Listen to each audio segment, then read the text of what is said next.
Yukarıdaki işlere devam hürmetli vatandaş. Kim Jong-un mundaq görsetdi.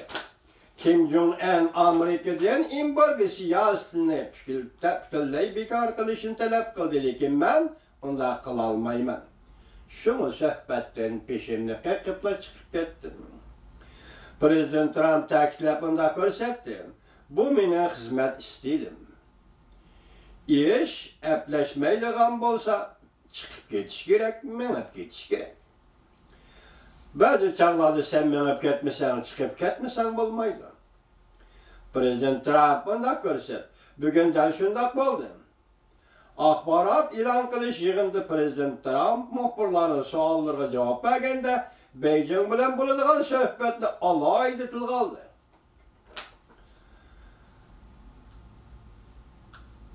Prezident Trump mundaq ko'rsatdi.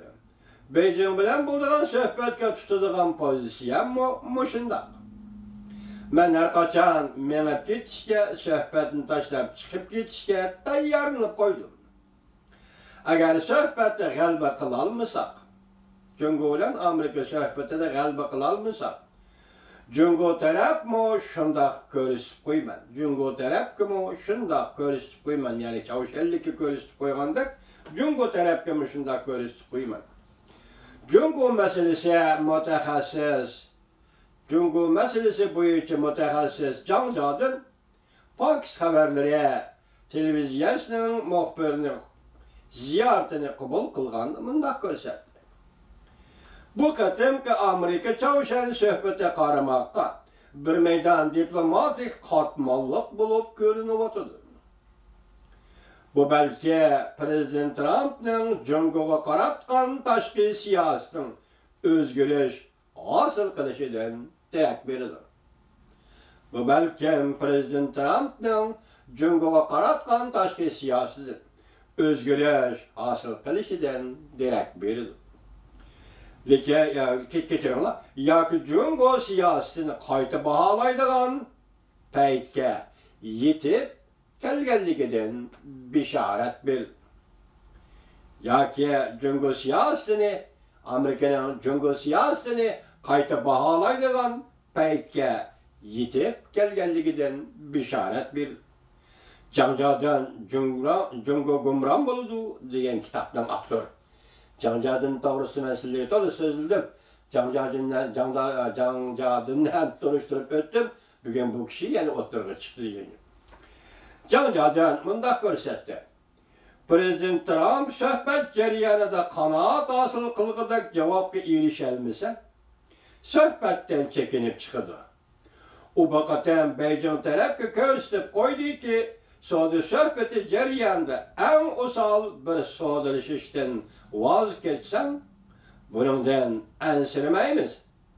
Demak, bu harakat Rais Xi Jinpingga berilgan besimdir. Yani savdo suhbati jarayonida sen bir nima deysan, men bir nima deyman, shunday ilishgan gap ku.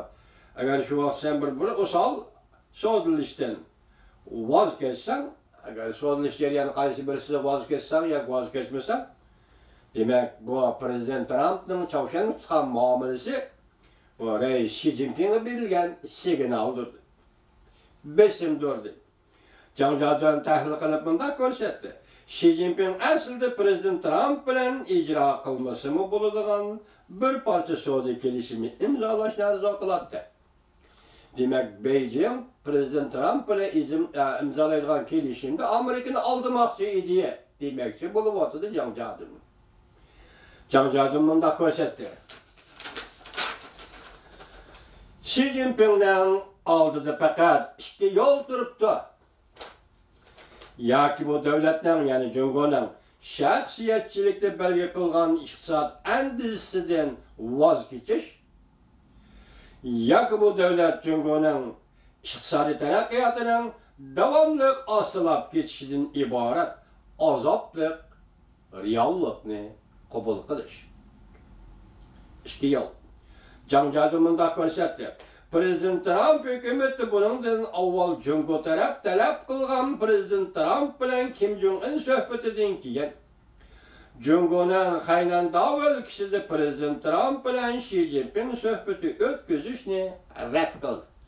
Bu kıtım 27-28. gün Xöniydi Çavuşan'ın rəhbəri Kim Jong-un bilen söhbetini ötküzüp bolğan dinkiyin Prezident Trump'nın Cungo'nun Haynandağ ülkesiga verip Prezident Xi Jinping bilen söhbetleştiğini Cungo talep kılgan idi.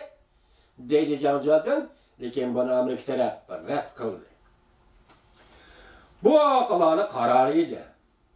Janjadın bunda hesapladı. Cungo Amerika qaratqan söhbət taktikasını hem de qayta bahalaşdırsın. Demek Cungo yalğancılık bilen, saxtpazlık bilen muamele kılıp geldi hazırgıca. Endi Cungo Amerika qaratqan söhbət usulü ve metodunu qayta qarab çıkışı lazım. Pakistan haberleri haber kılıp bunda görsət. Wall Street gazetinin iqtisodchilar muxbiri John Hilsenrath Prezident Trump'dan Kim Jong-un bilen elip berip atkan söhbettin çıkıp ketkenligini düşündürüp o mundaq hesapladı. Prezident tarqatkan signal, Prezident Trump tarqatkan signal. Agar bu soğudu söhbetini yaktırmaydıgan bolsam, yani şundaq qilma. Yani Cungo bilen bolup atkan soğudu söhbetini yaktırmaydıgan bolsam, yani şundaq qilman. Hilsenrath mundaq ko'rsatdi. Prezident Trump bilen Xi Jinping söhbeti kelishim imzalaymiz deb so'zlab tursinmi?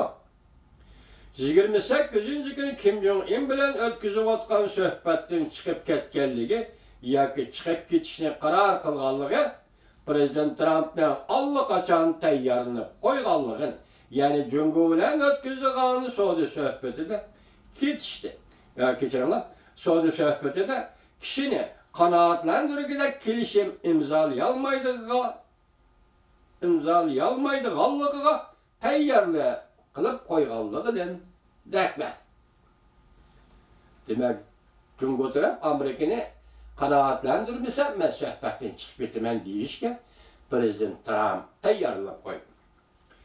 Prezident Trump'dan bugun Cungo tarafga tarqatgan signali men söhbetden çıkıp gitmelmeymen. Vaya kechiringlar. Men söhbet jarayonida söhbetden çıkıp gitmeleymen. Degan signaldan iborat deydi Hilsenrath. Avustraliya siyaset tahlilchisi Greg Waleri mundaq ko'rsatdi. Haftanın 4.